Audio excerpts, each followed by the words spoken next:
afternoon. Thanks everybody for coming. My name is Kevin Martin and I'm Vice President at Facebook. And I want to thank you for joining us for the launch of the Stop Opioid Silence, the SOS Public Awareness Campaign.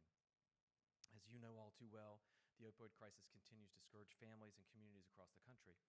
And it's clear that this epidemic can't be solved by any one sector alone. The government, business, public health professionals and advocates, and health practitioners, we all must come together to try to tackle this crisis. And we need all hands on deck. And Facebook is committed to doing its part to help address this epidemic and help those in need. We've seen the ways that people have used Facebook to find support for their recovery or that of a loved one, as well as to find ways to connect with people. We have focused our efforts to address the crisis on bolstering and supporting the work of those at the front lines. We are encouraged that people looking for help and support with their recovery have found community at Facebook, reminding them that they are not alone in this fight. And we wanted to put the power of our platform behind this cause. That's why we're so excited to collaborate with the newly merged Partnership for Drug-Free Kids and the Center on Addiction. They are leaders in the nonprofit advocacy and are transforming how our nation addresses addiction. What an honor it is to work with these organizations who are integrating the expertise of two of the most prominent nonprofits that have been combating addiction.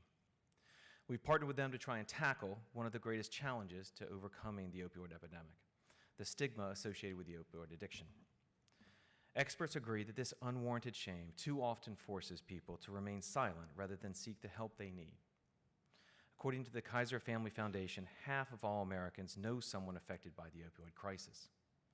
Yet the Surgeon General states that only about 1/4 of those struggling with addiction get the treatment that they need. That's why today we're launching the Stop Opioid Silence in an effort to encourage people to see they're not alone. They are not the only ones with stories of addiction, and to feel empowered to share their own stories with each other, a medical professional or a family member or a friend. Starting today, this campaign will run across Facebook and Instagram and will tell the 12 true stories of people across the country from all walks of life who have been impacted by the opioid crisis directly. They are powerful stories of loss and recovery and hope, which we believe will inspire others to break their silence. Throughout the films, you will hear SOS being played in the background. That's the Morse code for the universal distress signal, because that's exactly what this is. A national public health crisis that demands our immediate attention. This campaign illustrates what we know to be true about the opioid crisis in America. This epidemic touches all corners of our country.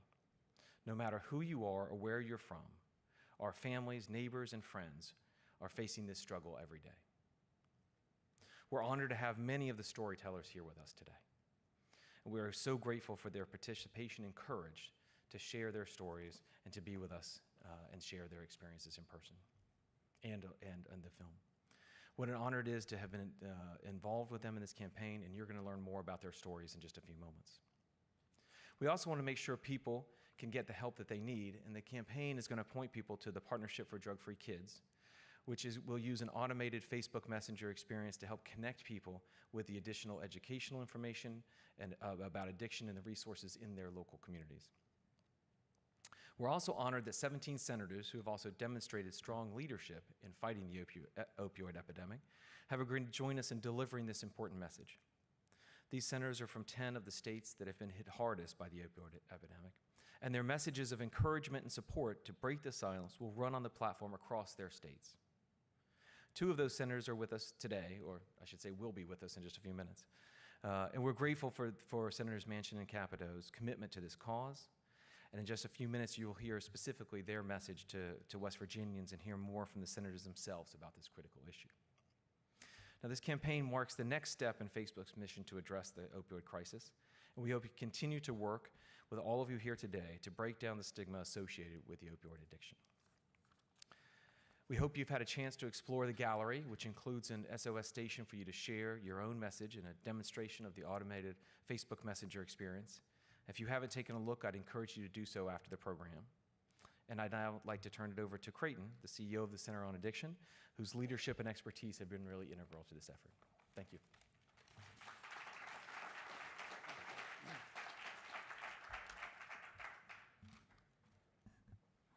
Good afternoon. Good afternoon, everyone. Thank you, Kevin. So this is such an important campaign. and it's one that we're particularly proud and humbled to be a part of. You know, and we're really grateful for Facebook and its commitment to addressing the opioid epidemic and to chipping away at the stigma that so many, that's keeping so many from the help that they need, the care that they need and deserve. We're so grateful to be a part of this. You know, earlier this year, as Kevin mentioned, Center on Addiction and Partnership for Drug-Free Kids merged, bringing together two of the oldest organizations in the field. We did this so we could have greater impact on this disease that's killing nearly 200 people every single day. Our mission truly is to transform the way our country addresses addiction, and we're working to do it in many different ways.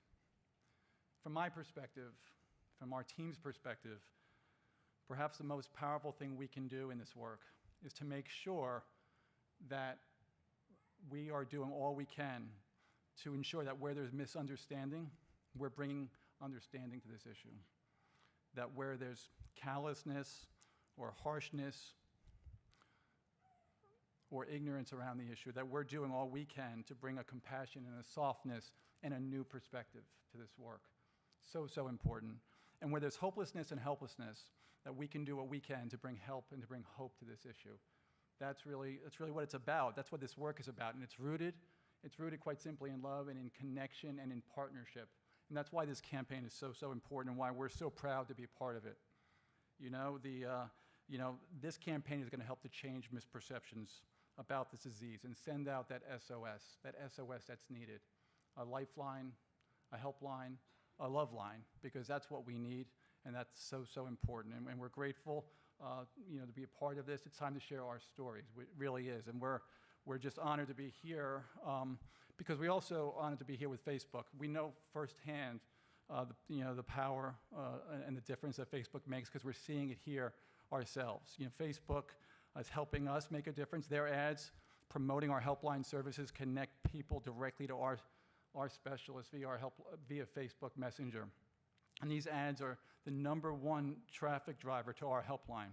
It's helping us help people in ways that are so critical. So we're grateful for that. And this campaign is about the people we're helping. It's about real lives and real stories. And I'm humbled and honored to be able to remind and thank everyone that this campaign would not be possible without our storytellers.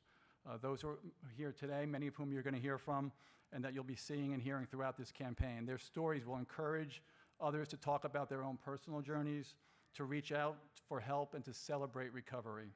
We're really grateful for all of you. Thank you. And a final word of thanks, also echoing Kevin, to the senators who are featured in these PSAs, particularly to Senator Manchin and Senator Capito, who are here with us today. We're grateful, really grateful for their leadership and for their commitment to addressing this epidemic, not only in their home state of West Virginia, but across the nation. Thank you so much. You know, and I'm thrilled and again honored to have the opportunity to introduce one of the videos that in this campaign that features our storytellers. Let's watch it now, and we'll have an opportunity to see the PSA that Senators Manchin and Capito created for this campaign. Thank you very much.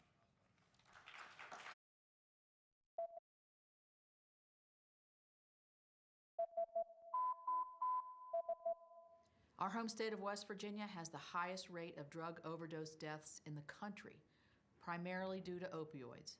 In fact, every 11 minutes, opioids claim another American life.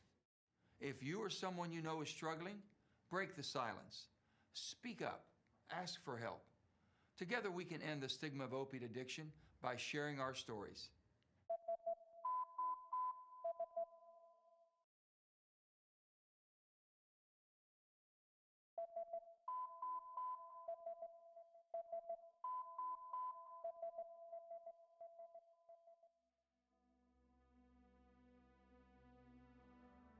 Nick was a high school football player.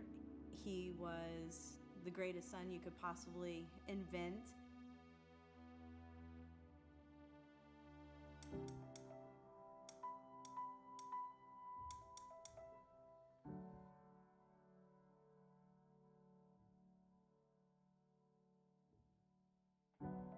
My son at 3.5 years old lost his father to an OD. And instead of taking that as a reality check, I just went out and used my substances harder. And then it progressively got worse where I found opiates. I started using at such a young age, I never knew who I was. I never thought like I had a real problem. I thought I had it under control, and I stayed silent about it, and the more I stayed silent about it, like the worse it got.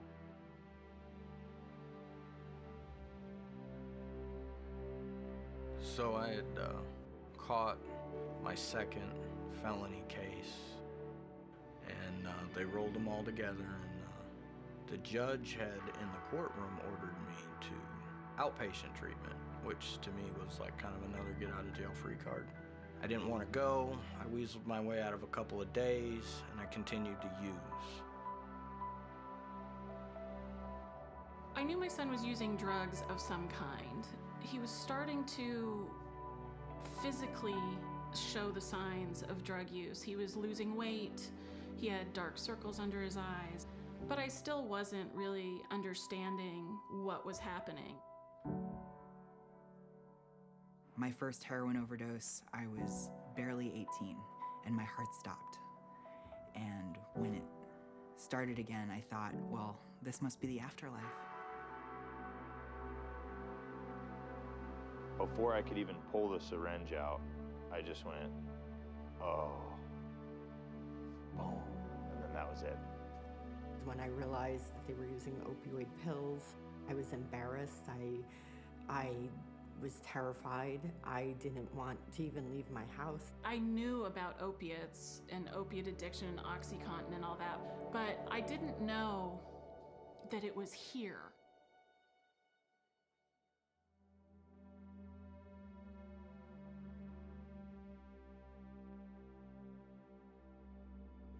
Los opiáceos siempre han estado ahí.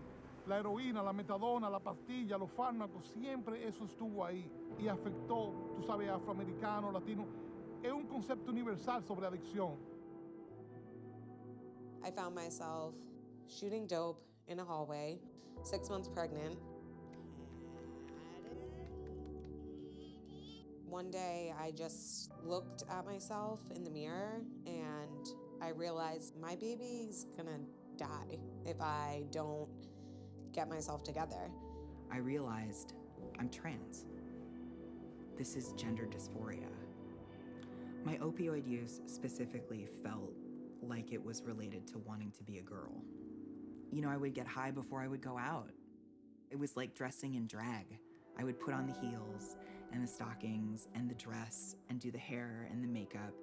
I capitalized on looking like a pretty girl in order to get my dope.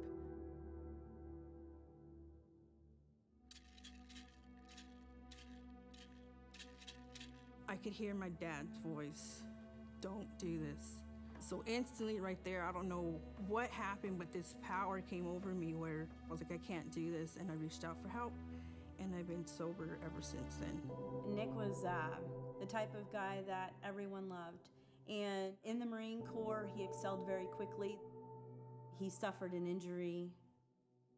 He received a ton of opioids. It just led up to a nightmare. I decided that there has to be another mom that's going through the same thing. On Facebook, I found a group that had tens of thousands of moms in it that were going through exactly the same thing. By coming out and speaking about our family struggle, I have become better able to deal with it.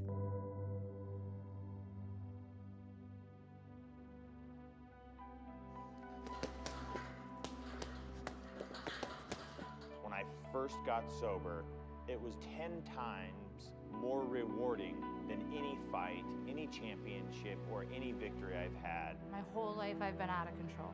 So what am I gonna do differently?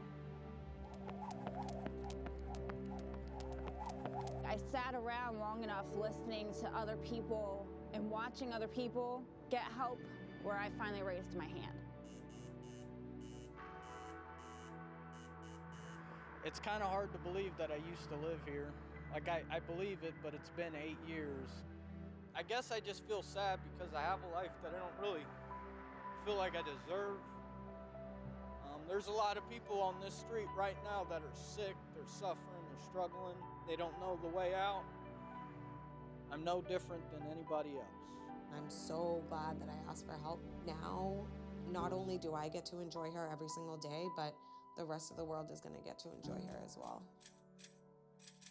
3 years before my son Nick died, he walked in front of me, he stopped me in my tracks and said, "Mom, if anything ever happens to me, promise me that you will educate people on opioids." Porque yo creo que comunidades que estén en silencio son comunidades enfermas.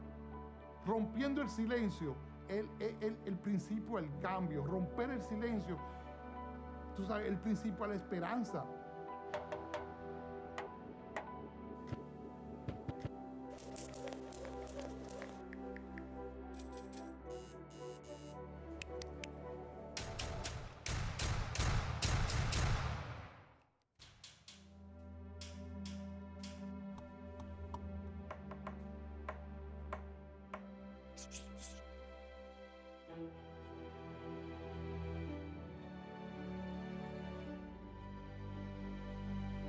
There doesn't have to be a death today. Don't be scared to ask for help. Everything that comes after asking for help is good. And all it cost me was saying, I need help. I need help. I don't know what I'm doing. And somebody helped me.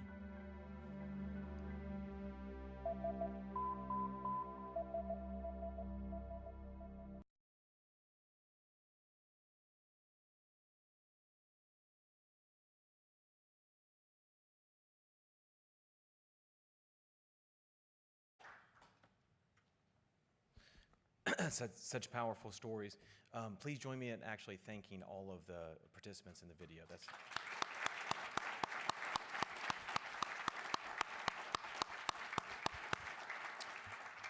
I'd now like to introduce Andrew Renzi, who's going to share a few moments before the senators come in. Thank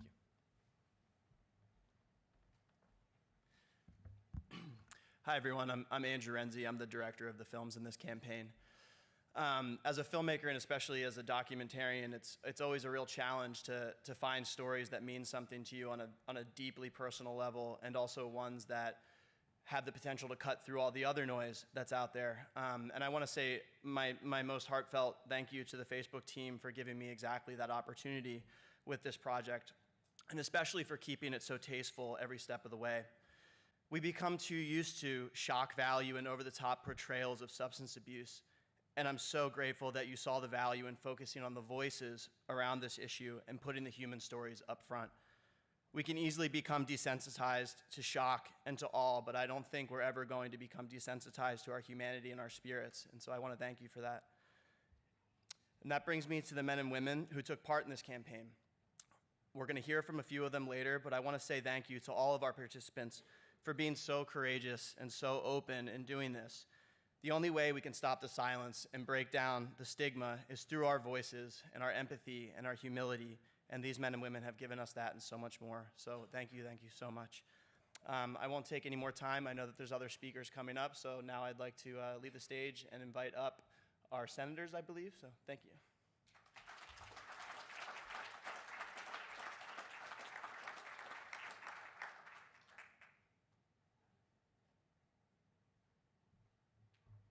They're coming, apparently, but they're not here yet. So Fred, would you like to come on and we'll start the panel, and we'll just interrupt when they end up getting here. Thank you. Thank you so much. I don't know. Oh, there we go. All right. Just magic. All right. Thank you so much, everyone, for being here. Thank you to Facebook. Thank you to all the storytellers. Thank you to Andrew for telling the stories in a way that emits hope and recovery. My name's Fred Munch. I'm president of Center on Addiction. I'm also in recovery from heroin addiction, and I'm so grateful to be sitting here with you. I'm so grateful to be sitting here with some of the storytellers, with Kathy, Tisha, Court, and with Lindsay Volo, our director of policy at the Center on Addiction, who focuses on advocacy. We're here to talk about stigma, we're here to talk about hope, and we're here to talk about what we can do to make a difference. And a few things strike me when I listen to those stories, when I listen to what Lindsay does, is we're all on a journey. It's all a narrative. And on that journey, we face stigma in different ways. We face shame in different ways. And I'd love each of these individuals to tell a little bit about their journey, to tell a little bit about who they are. With a special focus, I'm going to ask you to focus a little bit on your journey, how stigma affected your journey to recovery and where you are today or where you are today. So I'm going to pass it over to them. Thank you so much for being here. Hi, I'm Kathy. I am a parent coach with the Partnership for Drug-Free Kids. I'm also the mom of children with opioid use disorder. When our journey first began, stigma played a large part in delaying treatment that my children needed. There was a lot of fear of what community members or family would say. Luckily for me, when I did finally tell my family and most of my friends what was going on, they really reached out and came around us. But as a family, navigating our way through the system with my children who needed help with the disease of addiction, we were stigmatized over and over again, whether it be in the hospital emergency room or by an EMT or within the criminal justice system. Oftentimes, substance use disorder does lead to involvement within the criminal justice system.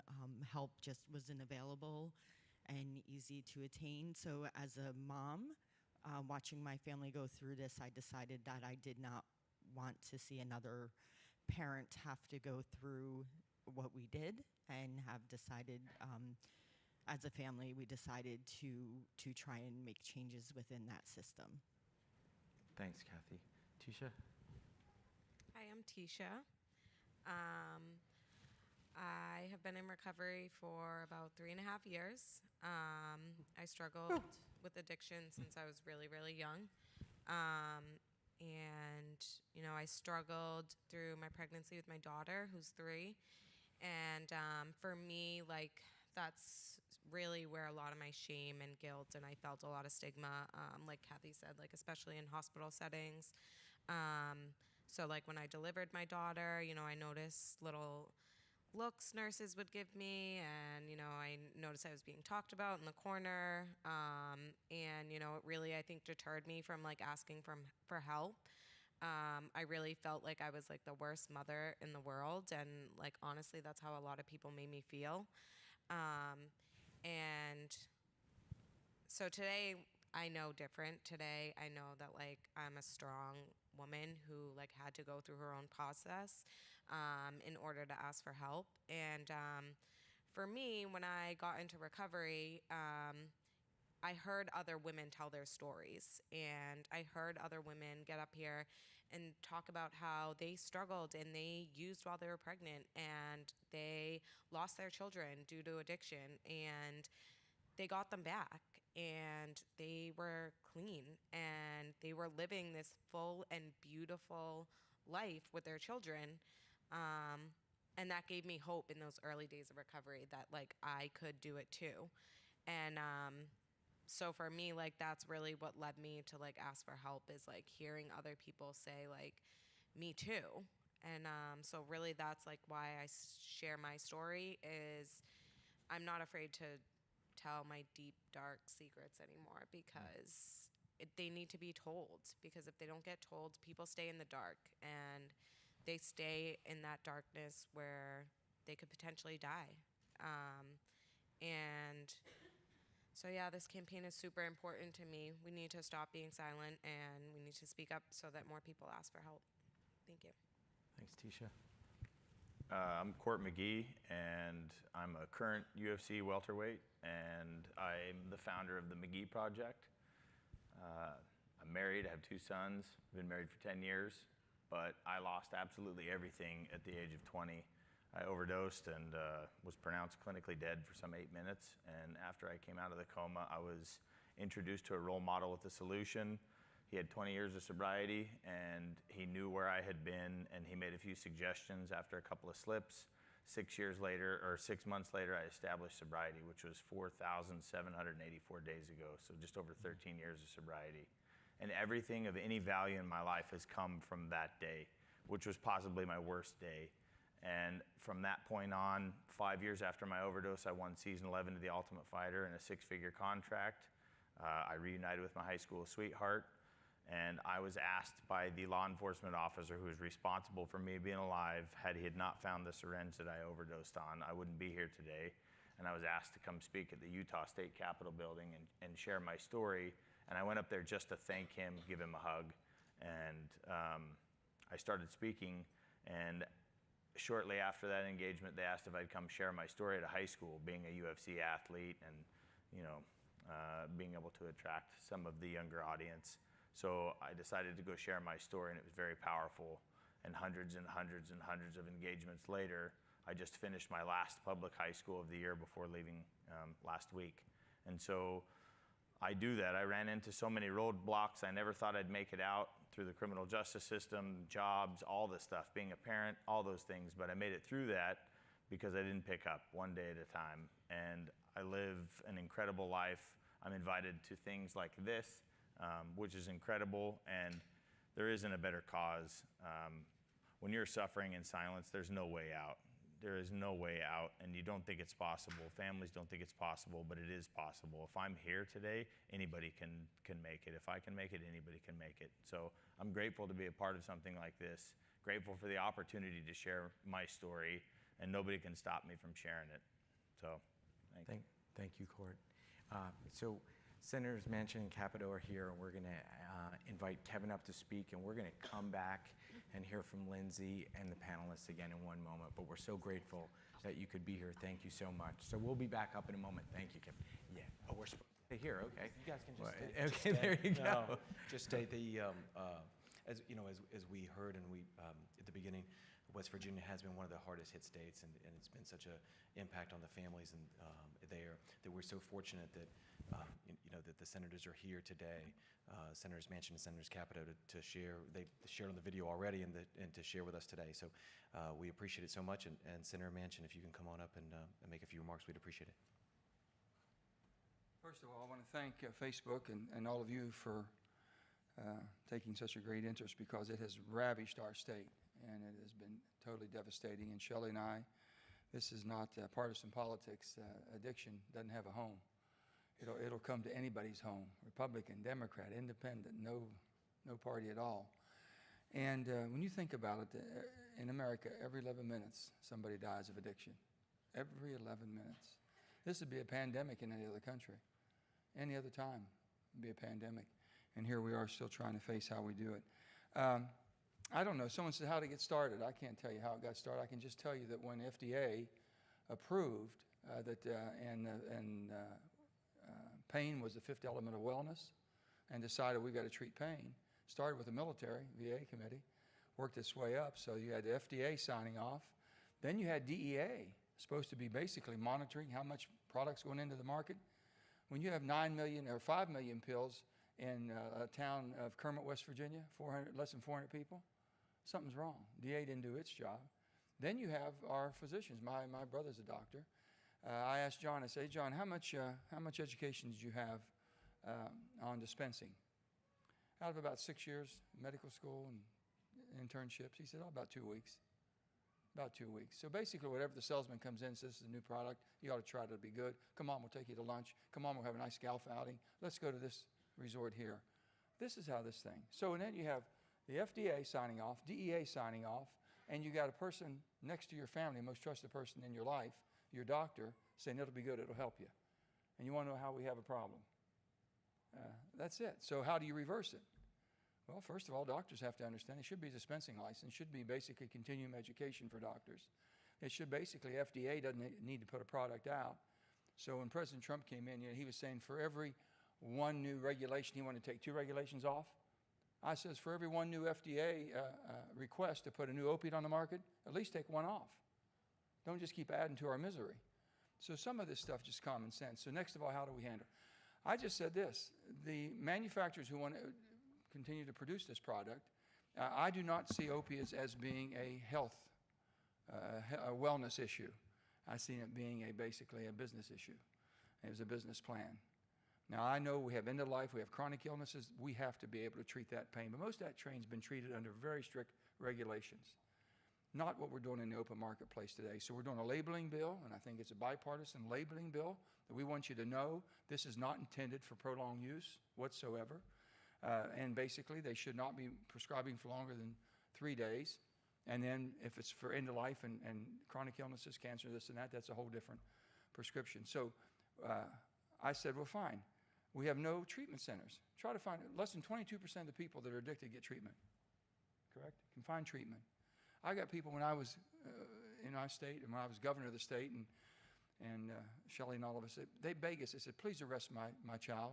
Maybe you can save their life. Go arrest them. Maybe we can get them into drug court. Maybe we can get them in some kind of a structured program. Now, when you have parents begging you, save my child's life, give them a criminal record, place it, this would be a felony. Now the kid's got a felony, but they saved their life. I can't get them back into the workforce.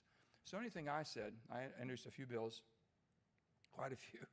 But if you want to produce this product, then I want 1 penny per milligram. 1 penny to go to treatment. You know how much 1 penny would produce in America? Over $2 billion a year. 1 penny per milligram. If you want to produce it, if you think we need it that bad, then by God, pay a production fee. The other thing is you have a second chance. We call it last chance. If you were arrested, most of the people that are addicted get arrested, get a felony for larceny, and then they get themselves clean. So we have a recovery point. Recovery Point is one of the most successful places we have in West Virginia as far as truly getting people into a sober lifestyle. So I asked Matt one time, I said, Matt, what can we do to help? And Matt basically said, Joe, we need a carrot. We need a carrot. And I said, what do you mean? He says, let me tell you, about 5 or 6 months into sobriety, you start figuring out, okay, hey, things get a little bit clearer. What the hell am I going to do with my life now? I can't get my job back. I have a degree in so-and-so, and I have a degree in business, I have a degree in marketing, whatever. I can't get a job. What am I going to do? And I said, what do you mean? He says, if these people basically, if it wasn't a violent crime and it wasn't a sexual crime, strictly larceny, should they not have a pathway forward to get one last chance? So that's how we come up with a bill. It says if you basically are clean for 1 year, basically go through a program, a treatment center, come out clean, then you basically become a mentor for the second year, and you've been clean for that year, and you've mentored for the second year, and you're still clean, you are able to go to your sponsors who recommended you and put you in the program. You're able to go to your arresting officer and sentencing judge to get expunged one time, get back on track. So there's so many common sense things, and these are bipartisan. This is not. We just need to move the ball. We need to slow down the FDA, but now we got fentanyl coming. We got meth coming back. We thought we stopped meth. We start stopping. Again, I put a ban in West Virginia that methamphetamines can be sold in drugstores, thinking that when we did, we slowed down meth. Now it's all coming in from Mexico. We got heroin hitting the streets hard. This is going to be a never-ending battle. The thing that I'm concerned about right now, and we've talked about that, Shelley and I, we're facing a workforce shortage in West Virginia. We're facing basically the people that have been addicted or still addicted, dysfunctional families, kids being raised in addicted homes or in addicted neighborhoods. We can't get them out, got no place to put them. You think we have a problem now, wait 10 years from now.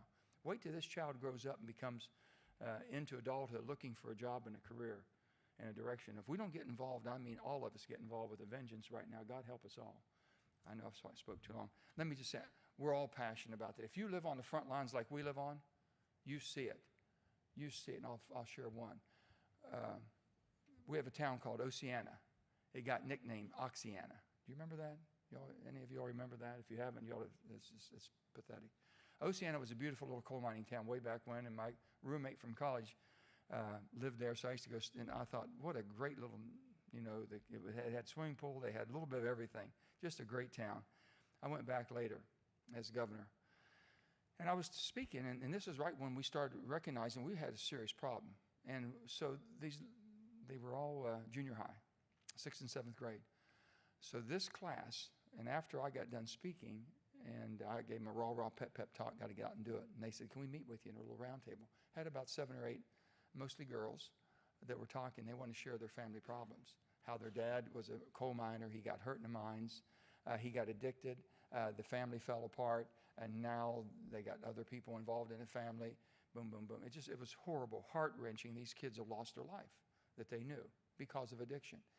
Fast forward, then they become a senior and they want to speak to me again. They went from junior high to being graduating from high school. Now the stories I'm hearing, I said, well, how'd your mom do? Well, unfortunately, my mom died. I said, what happened, honey? She said, and this is the same little girl. These kids were all clean. They stayed for whatever reason. They had the determination to be clean. She says, my mother got involved with another man. The other man was an addiction. He was hard addiction. She said she wanted to break up with him because she was afraid he would influence us. This little girl watched her mother and watched a boyfriend shoot the mother up twice, enough to kill her, because he didn't want her leaving and wanted to have control of the family. How does a kid grow up under those conditions? And you look at them, I mean, what do you say? I didn't know what to say. I didn't know what to do, how to comfort. I mean, your heart pours out to them. This is real, gang. If you haven't been, we can take you to places, not just in West Virginia, probably every community in America, but we've got some places, ground zero.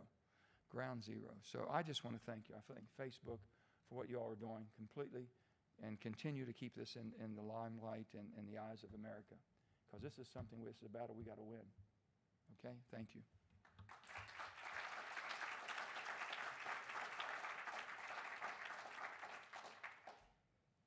Well, it's always great to be here with my fellow senator, Senator Manchin. He speaks well for West Virginia and for what we've seen across the state. I'm going to take a little bit different tact and a shorter one, which you'll be happy to hear about.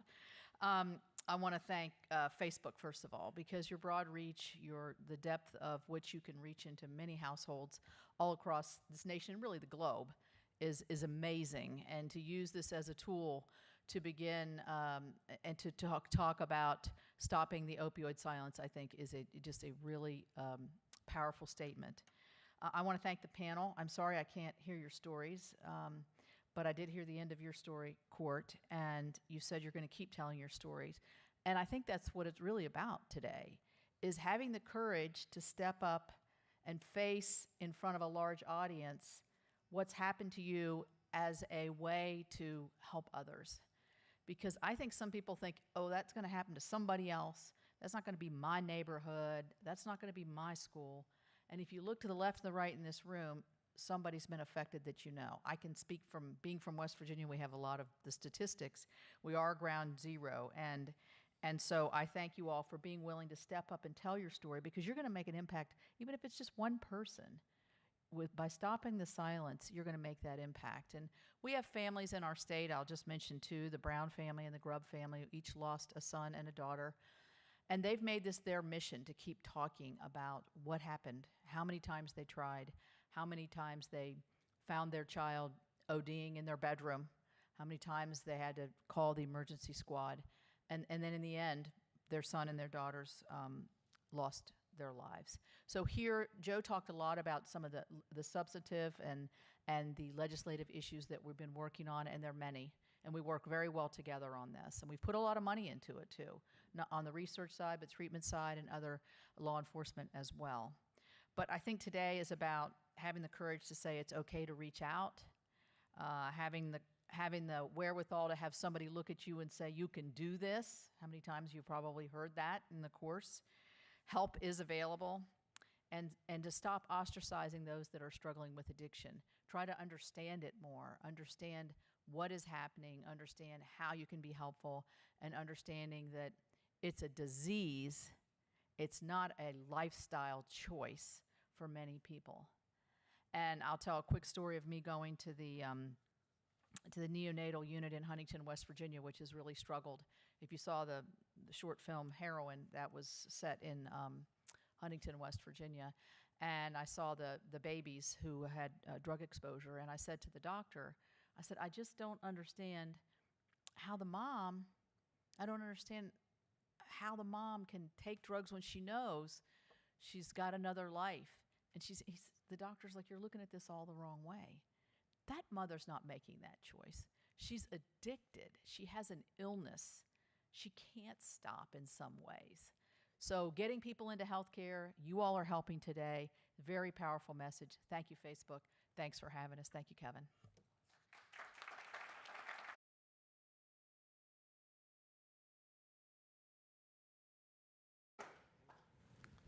Thank you so much, Senators Manchin and Capito. I love the hope there. I love the action.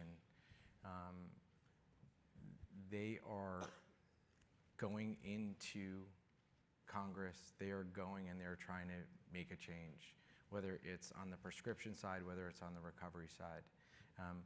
That we're in this room hearing that and a part of this is amazing to me, because 20 years ago it was not like this, and there was tons of barriers, and there still are. To be in this room, we're all in this, but when you go outside, when you go into the medical system, when you go into the criminal justice system, we're still facing those barriers. And Lindsay, I'm wondering if you can talk a little bit about some of the ways stigma does impact help seeking and recovery. As part of the stories that we've heard and as part of what we're seeing on the streets. Sure. So in the work that I do, the policy and advocacy work that I do, I've done a lot of research on stigma, and I really want to underscore that the pervasiveness and the negative impact of stigma really cannot be overstated. According to the World Health Organization, addiction is the most stigmatized disease. We see stigma reflected in the language that we use to talk about addiction. It influences many of the widely held views we have about addiction and its treatment. And stigma is responsible for many of the barriers that individuals and families face. Those barriers like of being afraid to come forward to seek care and for families to seek support, like my fellow panelists have mentioned.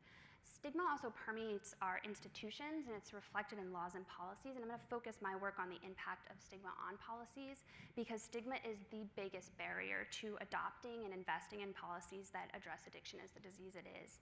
And it's important to understand that the stigma against addiction comes from the misconception that addiction is a moral failing. And so while there's now more widespread acceptance that addiction is a disease, we continue to see stigma reflected in the reluctance to address addiction in the same way that we address other diseases.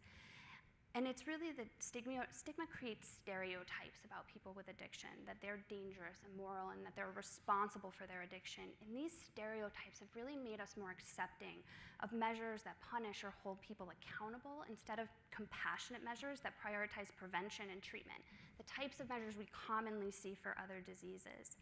So it's really been stigma rather than evidence that's been the basis of policy decisions that have prioritized a punitive approach. Policies based in stigma have proven ineffective and counterproductive because they don't address the problem for what it is. And perhaps the greatest consequence of prioritizing a punitive approach is that addiction was effectively removed from the purview of the healthcare system. So this has left us unable to truly treat it as a disease, and it's left the vast majority of people with addiction unable to get quality, affordable care. Stigma prevents healthcare providers from receiving training in addiction, so they're unable to provide care for their patients, and they may hold biases against their patients, as reflected in Kathy and Tisha's stories. Addiction treatment isn't subject to the same requirements and oversight required for healthcare, and so patients often receive substandard and ineffective care, and that puts them at increased risk for relapse and reinforces negative beliefs about addiction and its treatment. Stigma is the reason so few people receive medications to treat opioid addiction, and stigma has led to significant underfunding of addiction treatment and discriminatory insurance practices. The Parity Act is a 10-year-old law that requires health insurers to cover addiction treatment like any other disease, but largely because of stigma, it's been poorly implemented and weakly enforced. Stigma creates ambivalence among the public and leaders about addressing, prioritizing, and investing in solutions to the problem. And so the response to addiction has been very different from the response to other public health crises or other problems responsible for claiming the lives of so many Americans. So essentially, stigma has left us woefully unprepared to deal with a large-scale drug crisis like the opioid epidemic, because it has prevented us from treating addiction as the disease it is. Well, thank you. You really got at the complexity of stigma and how it affects all the touch points, from the personal to the societal to the institutional, and what that means at each level. I remember even saying to myself, like, I can fix this, I can do this, I don't know, I'm okay, I can do this, and just those barriers because of the fear. And one of the things Senator Capito said was just the reach of Facebook. I look at technology companies like Facebook and Google as the new outreach workers. We are in a new era where we can connect, we can reach people, we can connect with them, and we can bring them in to connect with each other. And clearly from the stories we're hearing is that people speaking out is one of the ways that we can shift stigma, and the films really highlight about speaking out is to address stigma. I'm wondering if you can think about what are the opportunities that we have as a society to address stigma. Speaking out is one, but what are the other ways, and what ways can we speak out and take action and create a movement to change stigma? I'm wondering if the panelists can give their insights on things that can be done. Well, personally, I started speaking at high schools and I saw opportunity. I knew that when I was in high school, there was no assemblies where they talked about substance abuse other than DARE when I was in elementary school. And I didn't remember any of that. I didn't know any of my counselors. So I started speaking. I made it a goal last year to hit 10,000 students. I wanted to speak in front of 10,000 students. And last year alone, I hit 28,000 students. I spoke at the Youth Opioid Summit in West Virginia. There was like 6,800 students in that alone. But by doing that, it opens up conversations. Students come up after and talk about their issues, talk about problems, and I can make introductions to counselors and things like that. I speak in juvenile justice, youth detention, youth corrections, and give those kids hope, and then I educate students on the disease of addiction, how it's cunning, baffling, powerful, and it can take everything from you. And it's my personal story. I'm not law enforcement standing up there. I'm not a teacher. I'm not a principal. I'm a UFC fighter that's had 19 bloody battles in the UFC over the last decade, and so they listen to me. And it's one of those things. It's breaking stigma, and nobody's going to stop me from sharing my story. So. And you're talking about that sharing and that connection, and like that combined sharing and connection, so powerful. Kathy? I think by sharing our stories, it helps to break the stigma. I know oftentimes after I share my story, people will come to me and tell me their story. You know, if it's in the break room at work, or after I'm leaving an education, I work on a state grant program where Drug-Free Workplace, we're able to do trainings throughout Pennsylvania. So I meet with a lot of different families. We go into the workplace and we're trying to tackle stigma there. We talk with employees and their family, or employers and their employees rather, about substance use disorder, and just try to get the information out there. What is addiction? What are the risk factors? So I really think that just educating and getting more information out there really helps to break the stigma. Thanks, Kathy. Yeah, appreciate it. Tisha, do you have So I've been doing some work with moms that are in recovery or struggling with addiction. And so what I'm doing is like peer recovery coaching. And I think that really helps to have the mom just feel a little bit more at ease, because she has someone by her side that has been where she's at, and is also able to go back to the team I'm working with, which is different, like community organizations that can really help lift this mom up. Because I can tell you right now, like from my personal experience, nobody feels worse than that mother. And so anybody that's looking down on her, or anything like that, like you're not looking at her in any way that she hasn't already looked at herself. So just to be able to be there with somebody and kind of explain what she's going through and kind of be that voice, to these community organizations that are, a step back removed from what it really means to deal and struggle with addiction. So to be able to be on those kind of panels and, meetings and things like that has really, I think, broken down the stigma a little bit. I think we have an antidote to stigma, and it's really compassion. And so, we can all demonstrate compassion by challenging some of our own misconceptions that we may hold about addiction, and by reaching out and supporting individuals and families who are struggling or in treatment or recovery. And using compassionate language to talk about addiction, and then creating and funding and supporting really compassionate policies that treat addiction as a disease. Thanks, Lindsay. Kathy, you were going to say something? I was just going to say, add in about our online support groups. We have a ton of online support groups. For me, that's initially how things changed for me was by finally saying, there has to be another mom that's going through this. And I reached out, I started searching on Facebook actually, and I found a group that had not just a few moms in it, there were tens of thousands of moms going through the exact same thing that I was. And I would listen to their stories and see what they were going through, and it was almost identical to what my family was going through, just a different face. And so that's initially how I started learning, more about the disease of addiction and working to break the stigma in my area. Thanks, Kathy. I mean, empathy, compassion, and connection keep coming up in these stories. The other theme that I'm hearing is a lot of the work that you're doing is lowering that barrier to entry, but you're also doing it in a safe way, which is that peer, being someone that someone can relate to.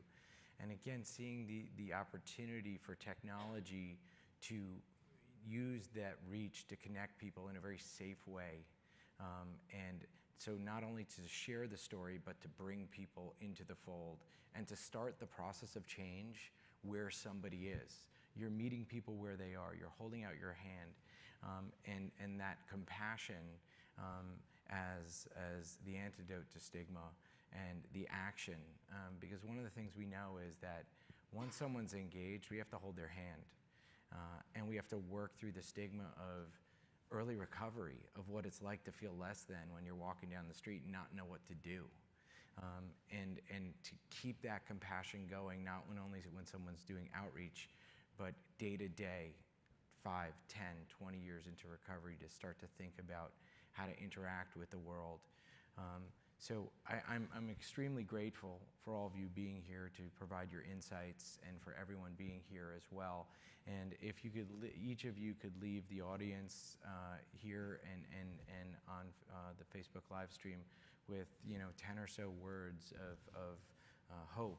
I'd really love to hear just a little bit about what you think the person out there struggling, the mom out there struggling, the family member out there struggling needs to hear. If you're a mom that is out there struggling, or a family member, any family member, know that there's help out there. There's hope. There's reach out for help, reach out for support. Partnership for Drug-Free Kids has a fantastic peer-to-peer parent support group, which is a good place to start. I'm sure there'll be links to that information, but that's eventually how I became stronger. It took me a long time to get here. I would have never imagined being here. So just put one foot in front of the other and, take one breath at a time. Thanks, Kathy. I would just say that today I can sit up here and say that I am worth it. And that's what I always tell every other woman struggling in addiction, is that you're worth it. You're worth something. And if I can do it, you can do it too. Thank you. Don't give up 5 minutes before the miracle happens. Always work hard and never, ever give up on your dreams. Thanks, Court. And the good news is that we have solutions to this problem. Research shows us that if we treat this like a disease, we can replace despair with hope. We can effectively prevent and treat this, and we can save lives. And a good test when we're thinking about solutions to this problem is, would this make sense for any other disease? And if it doesn't, then that means it's rooted in stigma, and it's not going to be effective. But we do know the way forward. We just have to really commit to it, and we can overcome this. Thank you. Thank you to Facebook and for everybody here. We really appreciate your time and for being here. And thank you to Andrew for just an amazing, amazing narrative experience of hope and recovery.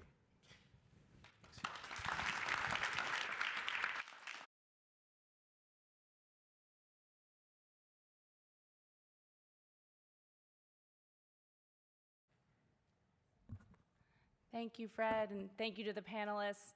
I'm Avra Siegel. I'm the head of opioid programming at Facebook, and just a big thanks to everyone for being here today. First of all and foremost, to our storytellers, thank you so much for being part of this campaign, for sharing your stories with us and with the world, so to speak. I know it can take so much courage, and I think what we heard here on the panel about the importance of telling those stories really reinforces why we're so committed to this cause and also so honored to have you be part of it. So thank you again. Thank you to Andrew Renzi and Nick Boak for working on this film and to bringing such beautiful light to such a hard issue and showing us that there is hope and there is hope for recovery. Thank you to our partners, to the Center on Addiction and the Partnership for Drug-Free Kids. You've been such a guiding light of expertise on this issue. We're just here to help get it out there, but you guys are the ones that have the expertise and knowledge of how we talk about this issue, how we approach this issue, and how, to Lindsay's point, we can make change and actually get to solutions. So thank you so much for your amazing leadership on this. And thank you to everyone for being here, because I think what we've heard is that this is going to take everyone.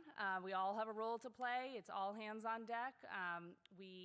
That's why we're committed as Facebook to this issue, that we know that everyone has to work on this issue, and we want to find ways to address it, and that's why we wanted to use one of our core competencies to help on this issue and get the word out and raise awareness.